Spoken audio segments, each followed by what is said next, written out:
시청자 여러분 안녕하십니까. 유튜브 채널 JTB 뉴스가 선보이는 여의도 정치. 오늘은 민주당 이정원 의원님과 함께 하겠습니다. 정청래 민주당 당대표가 오늘 대표직을 전격 사퇴했습니다. 네. 당연히 예정된 수순이었는데 당연히 당대표직에 도전을 하겠죠. 네. 그렇게 되면 정청래, 김민석, 그다음에 송영길 최소 3파전이 될 것으로 네. 보이는데 물론 더 많은 후보가 나올 수 있는 거고. 네. 자, 정청래 당대표직 사퇴 어떻게 보십니까? 네. 8월 17일 전당대회가 지금 확정이 된 상태이고요. 예. 조만간에 전당대회 준비위원회가 출범하게 됩니다. 그러면 전당대회 준비위원회에서 당대표 경선과 관련된 규칙들이 정해지는 거거든요. 그래서 그 전당대회 준비위원회가 출범하기 이전에 당대표직을 내려놓는 것이 마땅하고, 그래서 오늘 예상했던 대로 당대표직을 내려놓았습니다. 공식적으로 이번 당대표 연임을 위해서 당대표 선거에 출마하겠다라고 하는 명시적인 발언은 없었던 것으로 저는 파악하고 있는데, 그럼에도 불구하고 말씀하신 것처럼 이번에 확실하게 지금 당권 주자들은 3명은 드러난 상태이고요. 아직도 몇 분이 출마를 고심하고 있다는 얘기도 들리고 있습니다. 예. 정청래 당대표의 그 당대표직을 내려놓는다라고 하는 그런 말하는 것을 저도 생방송으로 지켜봤습니다. 저도 방송 출연하고 있었는데 예. 생방송으로 지켜보니까 역대 우리 더불어민주당의 대통령들을 다 언급을 하셨더라고요.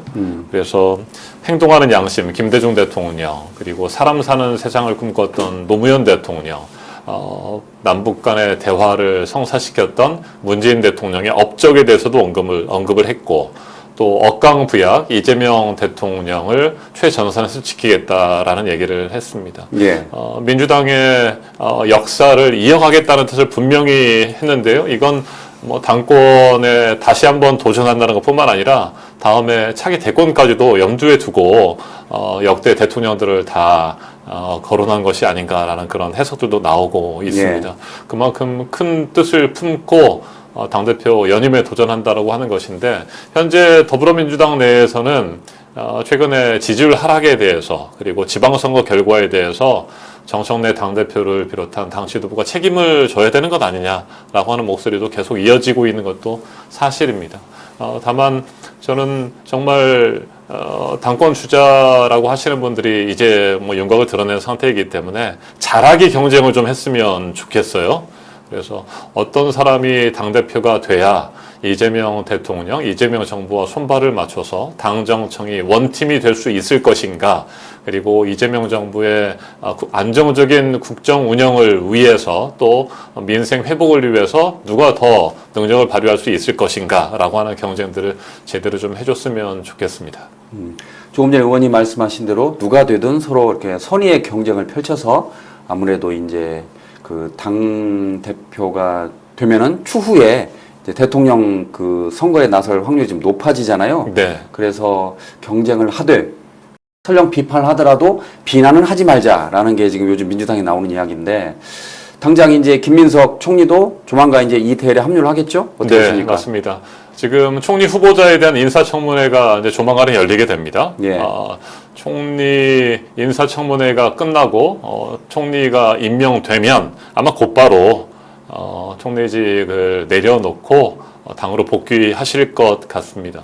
김민석 총리께서도 지금 당대표에 도전하겠다는 뜻을 명확히 밝힌 것으로 지금 예. 봐야 될 것 같습니다. 사실상 그렇게 봐야 되겠죠? 잘 예. 하실 거라고 봅니다. 온화한 그런 성품이면서도 중요한 순간, 역사의 고비고비마다 확실하게 본인의 목소리를 내고 또 국민들과 함께 하는 그런 행보를 보이셨고요. 또 특히 대통령께서도 여러 차례 말씀하셨습니다만, 지난 1년 동안 이재명 정부의 집권 이르기, 1년 동안의 내각을 잘 이끌어 왔고, 그렇기 때문에 그런 리더십을 가지고 더불어민주당도 충분히 잘 이끌어 가실 것으로 저는 믿습니다. 많은 더불어민주당의 훌륭한 자산들이 있습니다. 송영길 의원님도 마찬가지, 당대표를 한번 해보셨고, 그리고 정청래 당대표도 여러 가지 공과에 대한 평가들은 있을 수 있겠습니다만, 지난 1년 동안 무엇보다도 당원 주권주의 실현을 위해서 앞장서서 일을 하셨고, 그런 당대표의 경험이 있으시잖아요. 김민석 총리께서는 아직 당대표 경험이 없으시고 그렇다고 한다면 훌륭한 자산인 우리 민주당의 정치인들이 다양한 경험들을 하고 또 우리 당원과 국민들의 평가를 받을 수 있었으면 참 좋겠다. 예. 그래서 저는 김민석 총리께서도 이번에 멋진 경쟁하셔서 뭐 좀 좋은 기회를 만드실 수도 있지 않을까라는 생각을 가지고 있습니다. 또 다른 당권 대표 주자 그 송영길 의원 같은 경우는 지금 최근에 이재명 네. 대통령하고 비공개 만찬을 했다라는 기사까지 나왔지 않습니까? 네. 전당대회와 관련된 대화는 없었다라고 하지만 최근에 그 송영길 의원이 정청래 그 대표에 대해서 비판의 목소리를 좀 높였잖아요. 네. 어떻게 무슨 내용으로 갔을까요? 네, 대통령께서 G7 정상회의 참석하시고 예. 돌아오시던 날 비공개로 송영길 의원을 만나셨습니다. 뭐 공식적으로 전당대회나 아니면 당대표 경선에 송영길 의원이 출마하겠다는 뜻을 밝혔다라고 하는 어떤 공식적인 그런 발언들은 아직까지 나오지 않았습니다만 들리는 이야기에 따르면 예. 그리고 또 제가 예측하건대 분명히 그 얘기도 나왔을 것이다. 그러니까 예. 전반적으로 대통령과 최근의 국정 현안들, 국정 이슈에 대해서 이야기를 주고받았을 것이고요. 그건 예. 당연한 것이고 근데 그것뿐만 아니라 뭐 당면한 전당대회 관련해서 얘기를 했겠죠. 예. 네. 여러 차례 정청래 당대표를 뭐 비판하셨던 송영길 의원이 본인도 나서겠다는 뜻을 밝히지 않았겠습니까? 예. 그리고 누구든지 더불어민주당은 당원 주권 정당이기 때문에 뭐 피선거권이 있고 자격이 있다고 한다면 나올 수 있는 건 아니겠습니까? 그래서 제가 예상하건대 송영길 의원이 당대표 출마 의사를 밝히셨을 것이고 거기에 대해서 대통령께서도 뭐 뭐라고 하셨겠습니까? 예. 네. 뭐 덕담하셨겠죠. 긍정적으로 덕담하셨겠죠. 네. 근데 그게 일반적이고 상식적인 그렇죠. 추론 아니겠습니까? 예. 그런 얘기들이 오갔을 텐데 현재 이제 당대표 경선과 관련해서 3명의 구도를 보면 송영길 의원은 확실히 정청래 당대표의 연임에 대해서는 부정적인 것 같습니다. 예. 날선 비판을 계속하고 있고 반면에 김민석 총리와는 연대의 뜻을 뭐 여러 차례 직간접적으로 밝힌 것으로 봐야 될 것 같습니다. 그래서 일부에서는 송영길 의원이 페이스메이커의 역할을 하지 않겠는가. 예. 네, 42.19km 마라톤이라고 한다면 최소한 아무리 늦어도 42km 지점 정도에서는 정도에 내려놓고 김민석 총리를 밀지 않겠느냐라고 분석하시는 분들도 있습니다만 제가 생각할 때는 아마 끝까지 가시지 않을까? 네, 끝까지 가시고 처음 경선에서 과반이 나오지 않으면 예. 결선 투표를 할 수 있잖아. 1위와 예. 2위. 예. 그렇게 되면 그때 송영길 의원이 혹시나 탈락을 하게 된다면 김민석 총리를 밀면서 결선 투표가 이루어졌을 때 힘을 실어주지 않을까? 예. 라는 생각도 저는 하게 됩니다. 이거 뭐 지켜봐야 될 것 같습니다. 그렇죠. 네. 선거는 아무도 모르는 거니까. 다만 제가 드리고 싶은 말씀은 대통령이 실제로 기자 브리핑 때도 언급하셨듯이 경쟁을 하되 원수 싸우듯 하지는 말아라. 맞습니다. 저는 그게 좀 마음에 와닿던데 일반 국민들은 이렇게 볼 것 같아요. 그러니까 권리당원처럼 그러니까 특정 후보를 염두에 둔 국민들은 어느 후보를 응원할 수 있는데 그게 아닌 제3자 입장에서는 요즘 그런 생각할 것 같습니다. 네. 왜 이렇게 싸우나? 그러니까 당권이나 뭐 대권이나 경쟁은 당연합니다. 네. 뭐 민주주의에서는 당연한 거죠. 그런데 좀 그 선을 넘으면 특히 이제 유튜브를 보면 그 선을 넘는 게 확실해요. 맞습니다. 잘 아시잖아요. 네. 막 상대 후보를 헐뜯는데 저는 왜 이 정도까지 굳이 해야 되나? 라는 생각이 듭니다. 어떻게 보세요, 의원님? 네, 그게 제일 안타깝습니다. 대통령께서도 경쟁은 하되 전쟁은 하지 말아라 예. 라고 하는 말씀 하셨잖아요. 경쟁을 하고 전당대회가 끝나는 동시에 더불어민주당은 다시 하나가 되어야 합니다. 예. 단일 대우가 돼서 당정청 원팀이 되고요. 든든하게 이재명 대통령과 이재명 정부의 국정 운영을 뒷받침해야 됩니다. 민생 회복을 확실하게 우리 국민들이 체감할 수 있을 정도까지 시켜야 되는 것입니다. 그런데 너무 서로에게 상처를 주는 그런 언사를 반복해서는 절대 안 된다고 생각합니다. 정말 우려스러운 것은 불필요한 언사, 불필요한 행동을 통해서 상대 후보뿐만 아니라 상대 후보를 지지하는 그런 우리 더불어민주당의 당원들과 국민들을 갈라치기 하는 것 아닌가라고 하는 우려가 현실적으로 존재한다는 것입니다. 예. 뭐 우리 당원들과 국민들께서 현명하시기 때문에 잘 살펴보시겠습니다만 자칫 잘못하면 그게 선동으로 받아들여질 수 있다는 것이죠. 그래서 팩트와 상관없이 뭐 어떠한 사실들을 던져놓고 그걸 통해서 서로 당원들끼리 지지층끼리 싸우게 만드는 그런 일들이 반복돼서는 안 될 텐데 그런 일들이 조금 있어 보입니다. 예. 네, 그리고 제대로 된 팩트 확인들이 이루어지지 않은 상황이고요. 그래서 정말 조심하고 조심해야 될 것 같아요. 그래서 확실하게 비전을 제시하고 차별화 전략, 본인의 장점들, 비전과 철학들을 보여주는 것들이 필요하고요. 그렇게 잘하게 경쟁을 통해서 선출이 돼야 상처가 없다.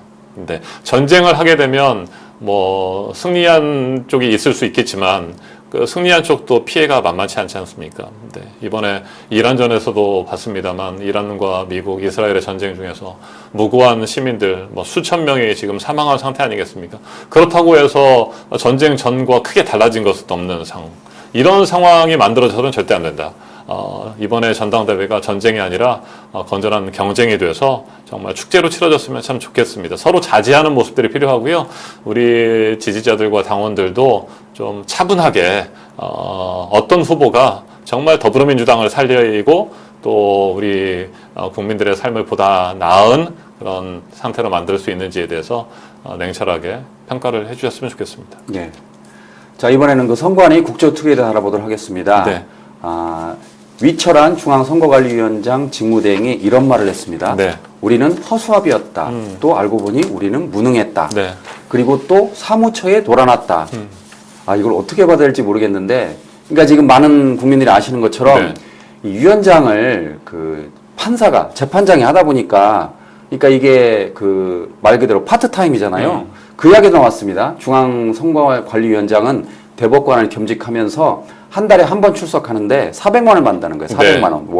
그러니까 월 400을 받는데 한 달에 한 번 나오니까 그러면 연간 치면 한 5천만 원을 넘게 받는 거잖아요. 근데 대법관의 억대 연봉은 따로 받는다는 거예요. 근데 내용은 모른다. 네, 수당으로 받는 거니까. 그러니까요. 뭐 한 달에 하루 이틀 회의 있을 때마다 참석하고 많아야 뭐 사나흘 정도 나온 것 그러겠죠. 같습니다. 네. 회의 수당 나와 있고 뭐 그런 것들에서 한 노태학 전 중앙선관위원장이 한 400만 원 꼴 받았다라는 것 아니겠습니까? 거기다가 이제 자기 네. 와이프를 해외 맞습니다. 출장비까지 돈을 갔다는 건데. 재임 중에 국가 예산으로 부부 동반한 해외 여행이 뭐 여러 건이 있는 것 같고요. 이와 관련해서도 어제 국정조사 특위에서 질문이 있었는데, 예. 뭐 본인이 판단할 때는 당연한 줄 알았다. 뭐 예. 과거에도 그러지 않았냐라는 식의 주장을 했고, 출장 비용의 반환 의사를 물어보니까 뭐 방법이 있는지 찾아보겠다. 뭐 이런 것들이니까 굉장히 우리 국민들로서는 무책임하다. 라는 생각이 들 것 같습니다. 말씀하신 것처럼 비상임으로 선관위원장들이 활동을 하다 보니까 제대로 조직을 장악하지 못하고 예. 관리를 철저하게 못한 부분이 분명히 있어 보입니다. 그런데 비상임 문제만 가지고 이번 사태를 바라봐서는 또 안 될 것 같습니다. 예. 그러니까 상임위원도 분명히 있었던 것이고 그렇죠. 거기에 사무총장과 사무처장이 있고 선관위 직원들이 있지 않습니까? 예. 이 사람들이 다 비상임은 아니잖아요. 맞습니다. 이건 조직이 확실히 갖춰진 상태에서 선거를 제대로 준비하고 관리를 했어야 되는데 그러면 상설 조직들 인사들이 이미 거기에서 상임하면서 준비를 해야 되는 이런 인사들은 과연 제 역할을 했느냐라고 하는 부분들도 잘 살펴봤을 때 이건 총체적인 난맥상을 보였다라고 말씀드릴 수 있을 것 같습니다. 허술한 준비와 관리 그리고 무책임과 무능력한 선거관리위원회 이런 문제들이 이번에 총체적으로 드러난 것이 투표용지 부족 사태였던 것 같고요. 어제 그 국정조사 특위에도 이틀 전에 뭐 결정이 돼서 선관위원 9명을 비롯해서 관계자 40여 명을 증인으로 채택했는데 예. 어제 오전에는 노태학 전 중앙선관위원장을 비롯해서 몇 명만 나왔었고 그랬죠. 강한 비판을 받으니까 오후에 이제 뭐 오후에 나왔습니다. 추가로 좀 나왔습니다만 너무나도 무책임한 것이죠. 이번 사태와 관련해서 첫 번째가 진상 규명입니다. 왜? 어떤 이유로? 어떤 의사결정 구조 체제 아래에서 투표용지 인쇄 매수가 줄어들었는지 그리고 그런 것들을 누가 결정했는지 그리고 실제로 6월 3일 본투표 당일에 투표용지가 부족하다라고 하는 현장의 목소리들이 왜 제대로 전달되지 않았는지, 곧바로 대응하지 못한 이유는 무엇인지, 이런 진상규명을 해야 되는 것 아니겠습니까? 그런 진상규명을 위한 자리가 어제 국정조사 특위 네. 첫 번째 기관 보고의 자리였는데, 이때 그렇게 나오지 않았고 무책임한 발언들로 일관한 부분에 대해서 정말 우리 국민들은 분노하고 있습니다.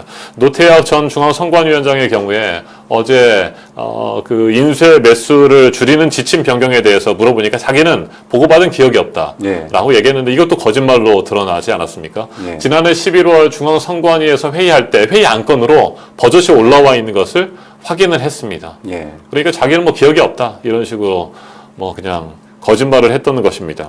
그리고 정말로 기억이 나지 않거나 몰랐다고 한다면 도대체 중앙선관위원장의 자격이 있는 사람입니까? 네. 정말 책임을 면할 수 없는 것 같고요. 허철훈 전 중앙선관위 사무총장의 경우에도 서울시 선관위에서 중앙에 제대로 보고를 하지 않았다. 신속하게 보고를 했으면 뭐 그러지 않았을 것이다. 이런 식으로 서울시 선관위의 책임을 떠넘기는 듯한 그런 모습들도 보이고 있어서 정말 우리 국민들이 분노하고 있습니다. 이번에 투표용지 부족 사태로 인해서 투표를 못한 사람이 몇 명이나 되느냐. 지금 선관위 쪽에서는 30명에서 40명 정도 수준이다라고 하는데, 그건 정확하게 우리가 믿을 수 없는 것일 수도 있어요. 예. 투표를 못하고 돌아오니까 아예 투표를 포기하고 투표장으로 안 간 사람도 있을 것이고. 그랬겠죠. 네. 예. 그리고 제대로 계산이 안 됐을 수도 있는 것이기 때문에, 그리고 설령 30명, 40명이 아니라 1명, 2명이라고 할지라도 우리 국민들의 참정권이 제대로 지켜지지 않고 침해되거나 훼손됐다고 한다면 그건 심각한 문제 아니겠습니까? 헌법상 보장된 참정권이 훼손됐습니다. 그런 상황에서 서울시 선관위 책임을 떠넘기고 일선 현장에서 제대로 대응하지 못했다라고 하는 식의 떠넘기는 방식으로는 절대 안 된다라고 생각하고 있고요. 그만큼 아직까지도 제대로 정신을 차리지 못하고 있다. 진상규명 철저히 하고, 그 다음에 해야 될 것은 두 번째로 공직선거법과 선거관리위원회법을 개정하는 문제입니다. 예. 네, 이런 개정 작업들이 진행이 돼야 될 것이고요. 그런데 지금 가장 큰 문제는 헌법상 독립기관이라고 하는 것입니다. 선거관리위원회가 독립성이 굉장히 중요한 부분이기 때문에 헌법상으로 독립기관이고, 그 때문에 감사원 감사 대상에서도 제외됐고, 외부로부터의 감사와 견제, 관리를 전혀 받지 않았기 때문에 아나무인식으로 그렇게 허술하게 관리를 해왔던 것이 드러난 겁니다. 그런데 지금 언론 보도에 따르면 투표용지 매수를 줄이는 이 부분에 대해서도 자체적으로 우수평가를 내렸다고 하고 있고요. 선거관리위원회에서. 전혀 예측을 못하는 것이죠. 지금 사전투표가 있고 본투표가 있으면 본투표의 경우에 굉장히 많은 사람들이 사전투표에 비하면 몰리지 않습니까? 또 상황에 따라서는 보수의 결집도 있을 수 있고 진보의 결집이 있을 수 있고, 그런데 투표용지 인쇄 매수를 그렇게 줄여놓고도 전혀 예측을 하지 못했다라고 하는 것은 너무나 답답한 것이고 무책임한 것이죠. 그리고 투표용지 부족 사태가 발생했다라고 하는 현장의 목소리들이 전달되지 않았고 신속하게 대응하지 못했다라고 하는 것도 큰 문제 있는 것 같습니다. 이런 부분들에 대해서 확실하게 책임을 져야 되고, 그래서 법을 개정하고, 근데 결국에는 이 법을 개정을 하게 되면 헌법상 독립기관이라는 부분하고 충돌하게 됩니다. 예. 그러니까 선거관리위원회를 해체 수준으로 개혁을 해야 된다고 한다면, 선관위를 해체하려면 헌법에 있는 선거관리위원회 그런 헌법 조항을 바꾸지 않으면 안 되잖아요. 그러겠네요. 예. 그런데 법령을 준비하지 않으면 또 위헌과 관련된 이야기도 할 수가 없는 겁니다. 그래서 일단 진상규명하고 법령 개정 작업을 진행하고, 이런 법령 개정을 해야 되는데 헌법과 충돌하는 부분이 있으니 그러면 헌법도 개정해야 된다라고 하는 국민적인 인식이, 공감대가 형성이 되면 신속하게 또 헌법 개정 작업을 해야 되는 것입니다. 1987년 만들어진 39년 된 헌법으로 현재 선거관리위원회가 운영되고 있습니다. 지난 지방선거를 앞두고도 개헌을 위한 작업들을 우원식 국회의장님을 비롯해서 우리 민주당이 적극적으로 주도했지만, 국민의힘에서는 계속해서 여러 가지 이유로 그걸 방해하고 우리의 순수한 의도를 왜곡하지 않았습니까? 5.18 정신을 비롯해서 헌법 전문의 개정, 헌법 전문에 싣는 부분, 5.18 민주화운동을 정신을 비롯해서 그런 부분들도 전혀 받아들이지 않았던 국민의힘인데, 지금은 어쨌든 선거관리위원회를 해체 수준으로 개혁해야 된다는 부분은 여야 가릴 것 없이 다 같은 생각이기 때문에 이번 기회에 헌법 개정 작업을 위한 그런 논의 구조도 여야가 같이 마련을 해야 된다고 봅니다. 이번 국조 특위에는 그 자치단체에서 네. 8급 주무관이 출석을 했습니다. 네.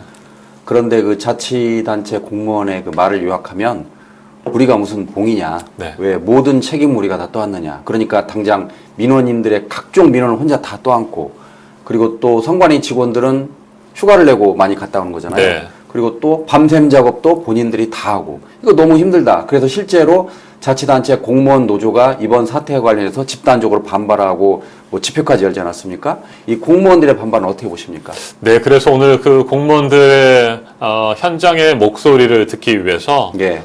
지금 더불어민주당에는 선거제도 개혁 TF가 좀 마련돼 있습니다. 지난주부터 활동했었고요. 저도 그 TF의 일원으로서 참여하고 있는데 전국 공무원 노조 그리고 전국 시군구 공무원 노조 연맹 선거관리위원회 노조분들과 함께 현장의 목소리를 청취하고 선거제도 개혁을 위한 그런 목소리들을 지금 들으려고 하고 있습니다. 네.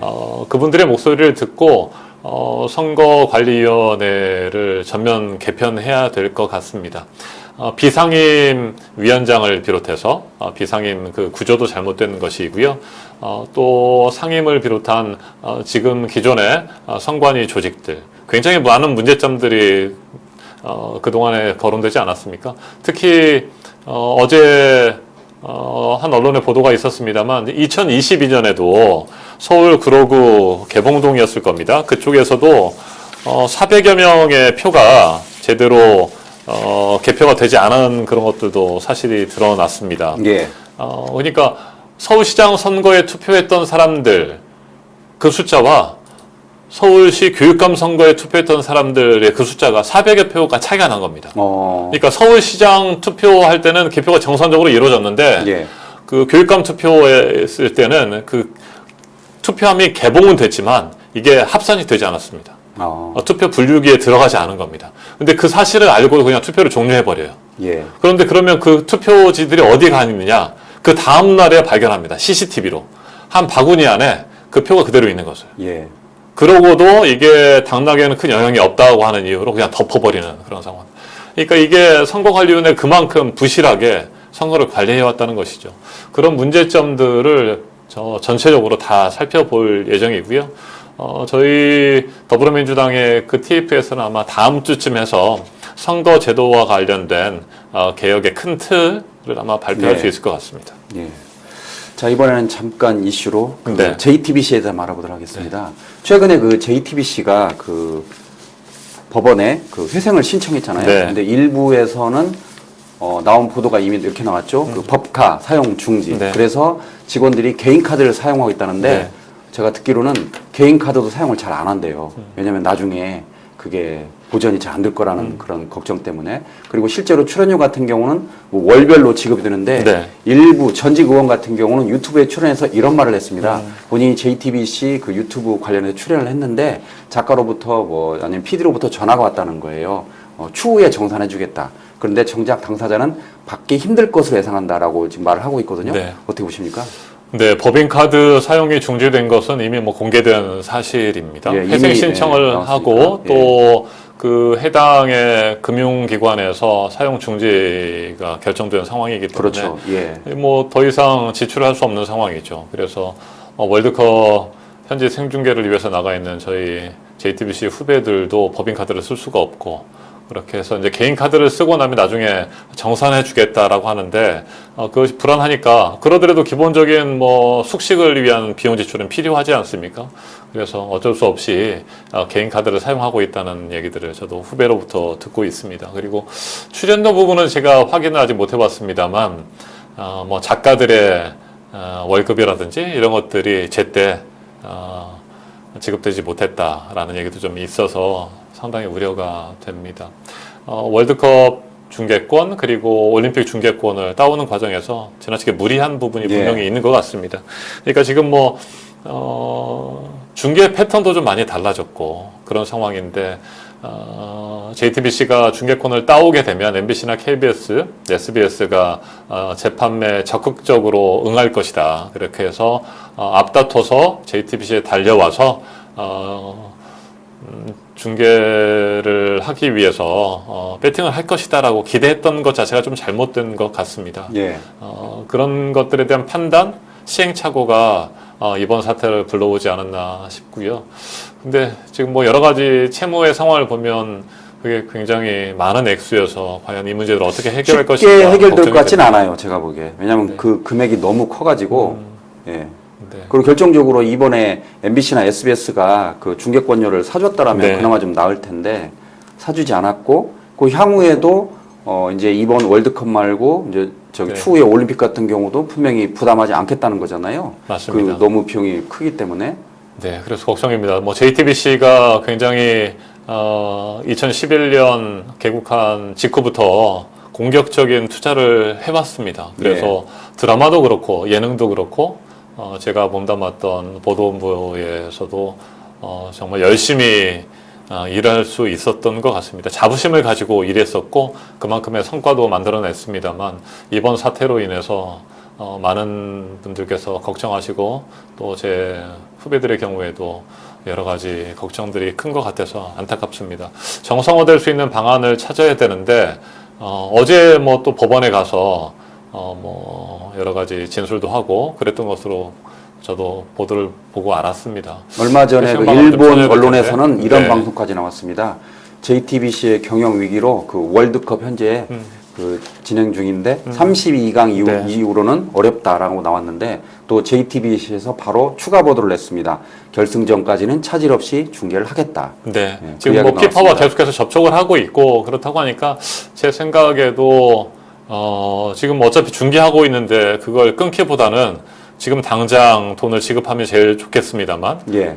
미납 부분에 대해서 확실하게 지급하겠다는 약속을 받는다고 한다면 피파가 뭐 결승전까지 중계할 수 있도록 하지 않을까 그런 방법을 찾지 않을까 네, JTBC에서 열심히 노력하고 있으니까요. 뭐 여러 가지 이야기들은 나올 수 있습니다. 뭐 출연료도 그렇고 뭐 걱정되는 측에서 또 그런 얘기들 할 수 있습니다만 공식적인 JTBC의 반응이나 대응이 나올 테니까 조금만 지켜봐 주시고 JTBC를 좀 믿어주시고 응원해 주셨으면 좋겠습니다. 참 좋은 방송이고 좋은 프로그램을 통해서 우리 국민 여러분과 함께 하려고 노력해온 방송인데 많이 아쉽습니다만 힘을 주시고 응원해 주시기를 바랍니다. 예. 자, 오늘 순서 여기까지 하도록 하겠습니다. 예. 자, 고맙습니다. 시청자 여러분. 네, 고맙습니다.